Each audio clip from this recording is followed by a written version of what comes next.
Bonjour tout le monde, bonjour chers traders, bonjour la communauté cryptoïdique. Alors,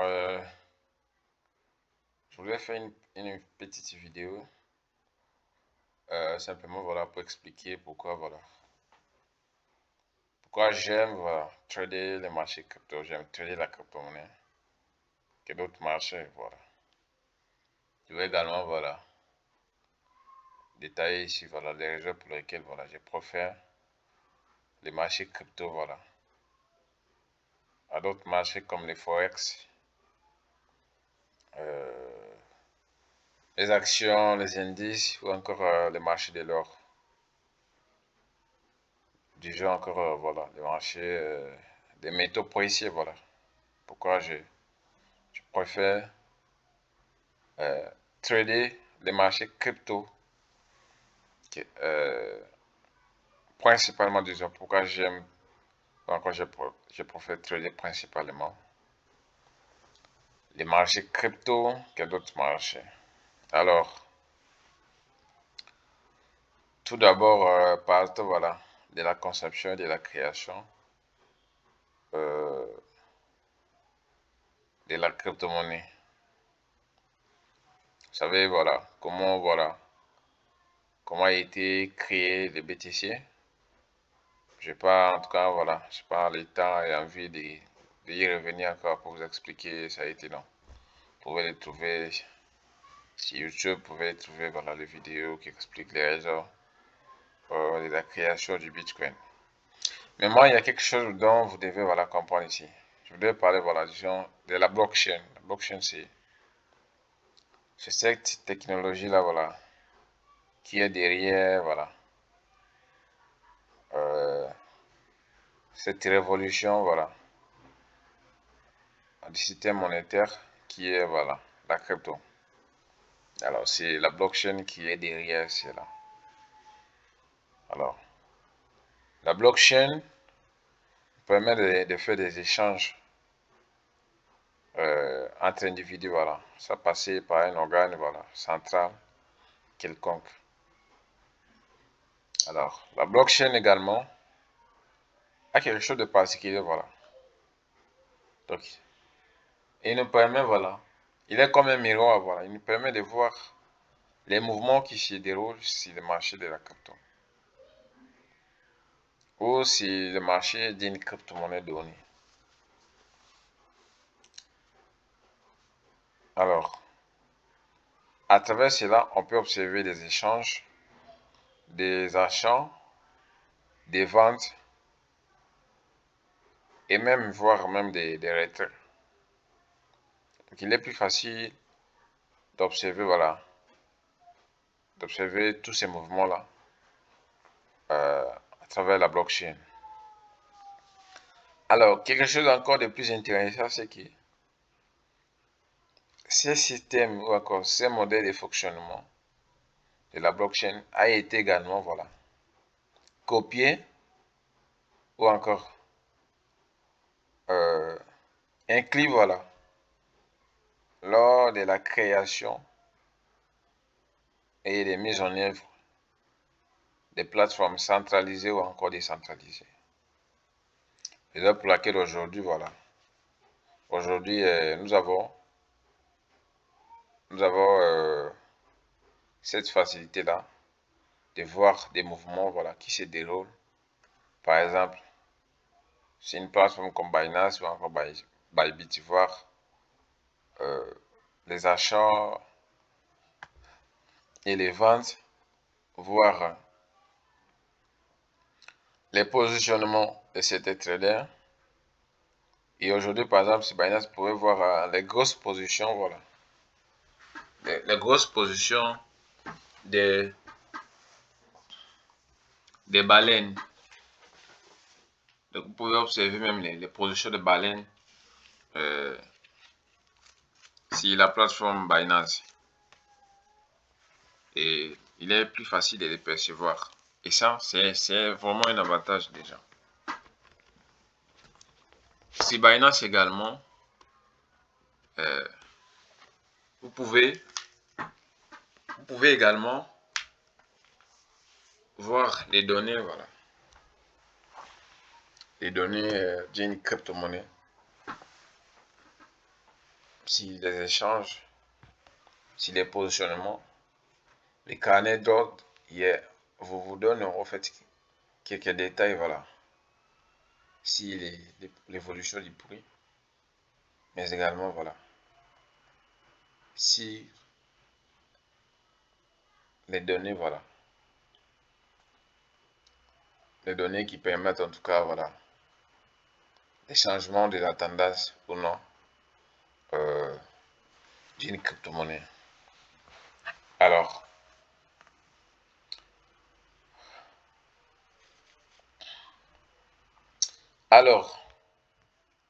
à cela, ça ajoute également les plateformes ou encore les sites spécialisés dans la production des données sur le marché des crypto-monnaies. Donc aujourd'hui, on a des sites qui nous produisent des données spécifiquement sur des activités, qui se déroulent sur le marché de la crypto-monnaie particulièrement. Vous avez par exemple CoinGlass, vous avez par exemple CryptoCoins, vous avez Sentiment, vous avez par exemple Alert World. Donc, vous avez par exemple CoinMarketCap, vous avez KuCoin. Donc, ces plateformes-là sont spécialisées dans la production de données si les échanges, voilà, et les trades sur le marché crypto. Et ça me pousse alors à conclure, voilà, c'est cette partie d'abord introductive. Cette partie introductive se termine par le sens qui est, si les marchés crypto, on a la facilité d'avoir les données. On a la facilité d'avoir les données. Alors, moi, en tant que trader, et comme les cas majoritaires, j'ai accès à des données. Et ces données me permettent alors de pouvoir analyser mes prises de décision. Ces données me permettent d'observer les marchés, de checker les marchés avant de se positionner.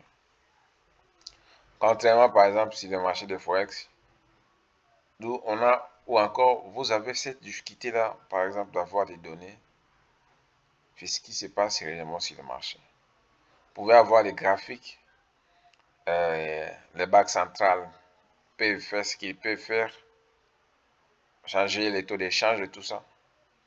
Mais vous n'aurez pas ces données-là directement. Vous comprenez? Vous n'aurez pas ces données directement. Sur le marché de l'or, même s'il y a par exemple des publications sur les positionnements, mais en fait c'est factuel en fait. En plus de cela, ce n'est pas en temps réel comme sur le marché des cryptos. Ce n'est pas en temps réel par exemple comme sur le marché des cryptos, où les données sont en temps réel. Si par exemple on vient ici,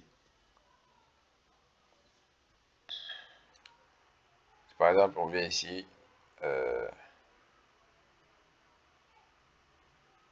par exemple on vient ici, pour observer, voilà, les échanges, les entrées et les sorties des capitaux sur les marchés crypto.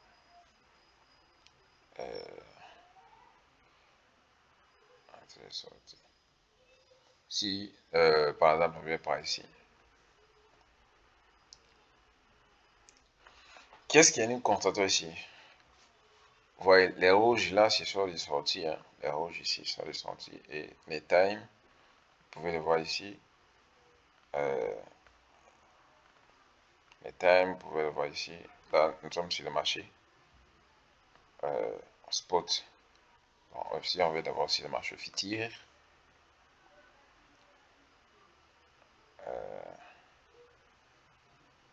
sur le marché fictif, par exemple, sur le BTC, parce qu'on constate qu'il y a eu plus d'entrées, voilà, au cours des dernières 6 heures. Il y a eu plus d'entrées au cours des dernières 6 heures qu'il est sorti. Au cours des dernières 12 heures, il y a eu plus, voilà, d'entrées, des sorties que d'entrées. C'est-à-dire, les gens ont vendu le marché. Ou disons, les positions ont été vendues parce que les cours du BTC actuellement, c'est aux alentours de 74 000 $. Et alors, vu que voilà, le marché était parti jusqu'à 5 700, comme ça. Alors, on a failli taper les 76 000 $. Et du coup, les gens ont vendu. Et beaucoup de gens ont shorté leurs positions.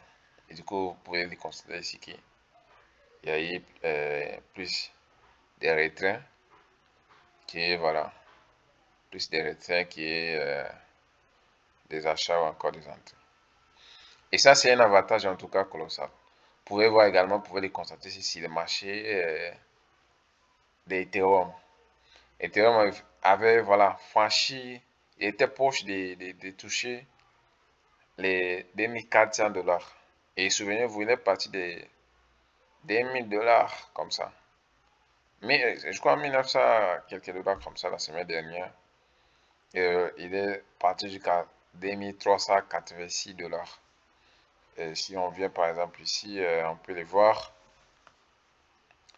On est venu ici 2386 $ sur le marché de l'ETH. Alors, là, voilà, on est très bien là sur les statistiques. On peut voir également si le marché de BNB, il n'y a pas eu, voilà, assez de retrait parce que BNB n'a pas, en tout cas, n'a pas connu vraiment une très grosse, voilà, montée. Raison pour laquelle il y a un peu, voilà, il y a un peu d'hésitation pour les ventes. Mais voilà, on observe encore et toujours, voilà, on observe encore et toujours une évolution. Alors ici, vous avez quand même, voilà, vous avez quand même des données, des entrées, des sorties. Vous pouvez également, par exemple, vous venez ici, euh, voir par exemple, observer quand même euh, des données sur des positionnements. Vous pouvez ici observer quand même les données sur des positionnements. Ici, vous pouvez voir les données sur les liquidations, c'est-à-dire les pertes qui ont été encourues ou encore les pertes encourues sur le marché tout au long, voilà, tout au long des derniers jours. Si on vient par exemple ici, pour voir, voilà, nous pouvons obtenir des données sur les liquidations, sur les marchés au cours des dernières 24 heures. Il y a eu des positions short qui ont été plus liquidées que les positions longues. Et ça nous donne déjà, voilà, ça nous donne déjà une idée de ce qui pourrait être, voilà, l'évolution du marché au cours des prochains jours. Car lorsqu'il y a plus de liquidations d'un côté, cela sous-entend qu'il y a une partie, voilà. Encore, il y a un côté qui a plus de la force que l'autre. Et là, les autres doivent se préparer alors à attaquer euh, une autre partie. Et ça, c'est ce qui se passe sur le marché, disons, de manière continuelle. Vous voyez ici les entrées de sortie de liquidation, comme vous pouvez le voir ici. Et là, vous l'avez observé quand même. Alors, du coup, nous avons donc cette possibilité-là d'obtenir des informations, des données, c'est ce qui se passe réellement sur le marché et en temps réel. Bien que toutes les données, voilà, toutes les données ne soient pas exclusivement publiques.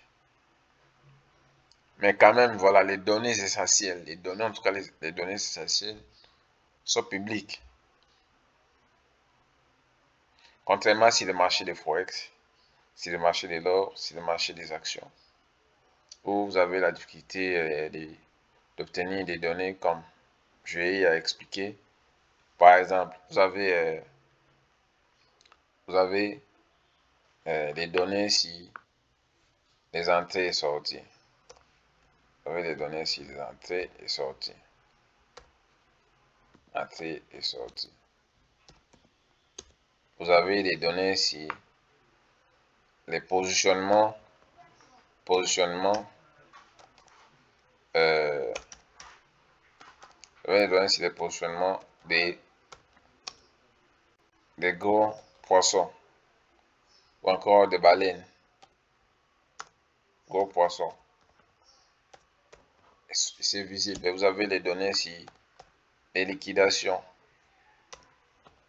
les échanges, disons, excusez, euh, les données si liquidation, c'est-à-dire les parties dominantes sur les marchés.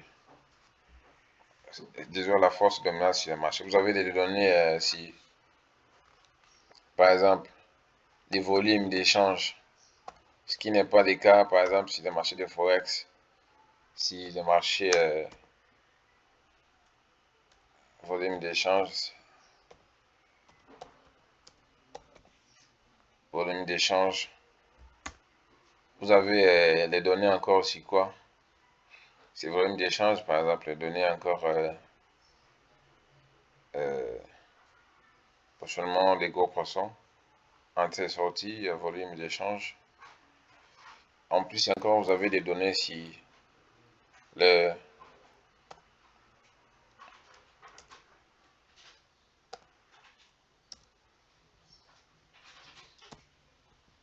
les achats, voilà.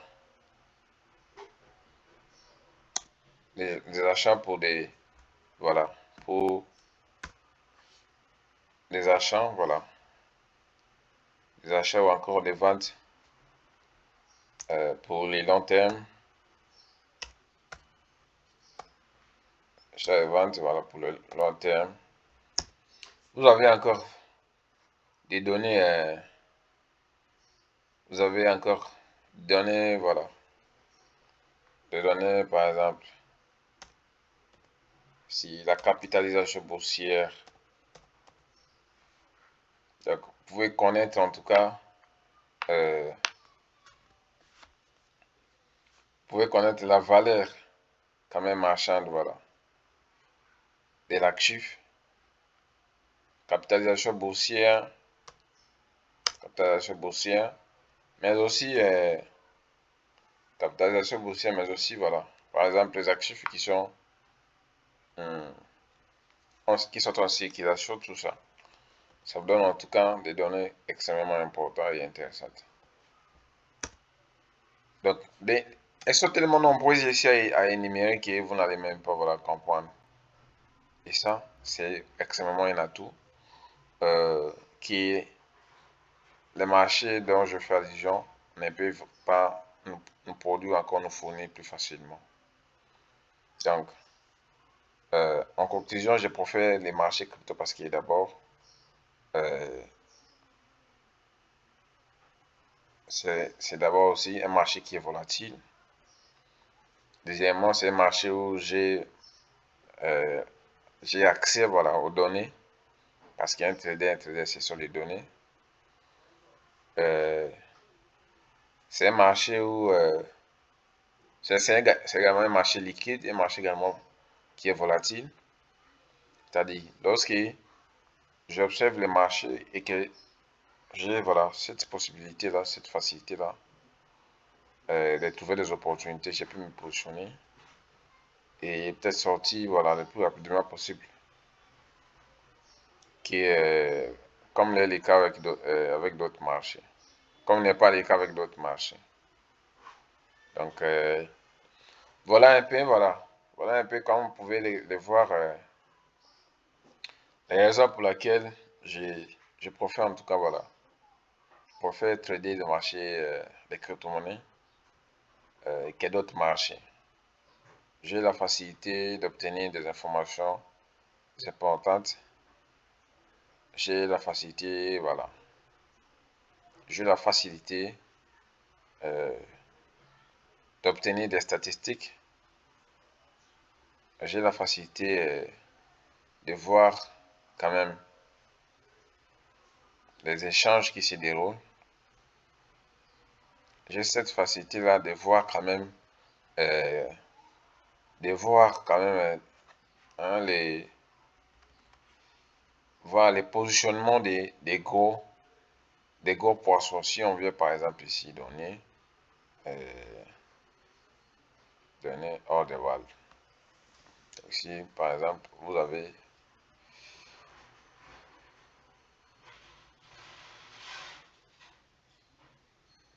donc, ici par exemple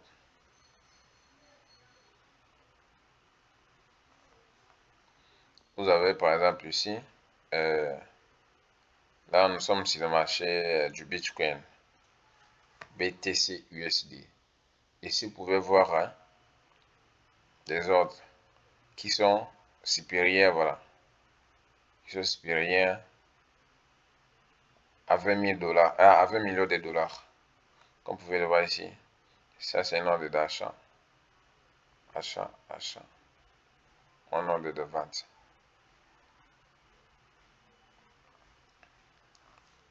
Il y a encore, attendez, il y a encore ça, données,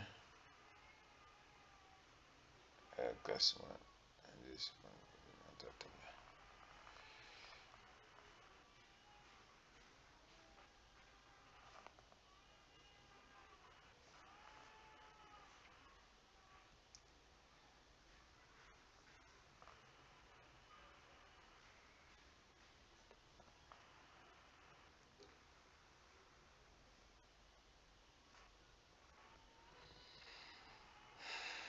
donc,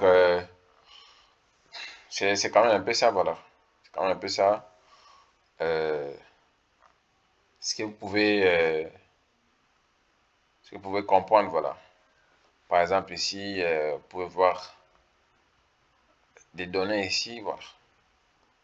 Les données ici, si on prenait par exemple l'utilisation des RSI, vous pouvez voir ici les cryptos qui sont si rachetés, ceux qui sont si vendus. Donc, vous avez des données en tout cas vraiment intéressantes ici, par exemple. Ici.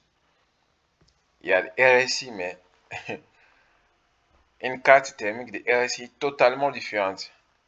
C'est-à-dire ici, on va vous montrer des cryptos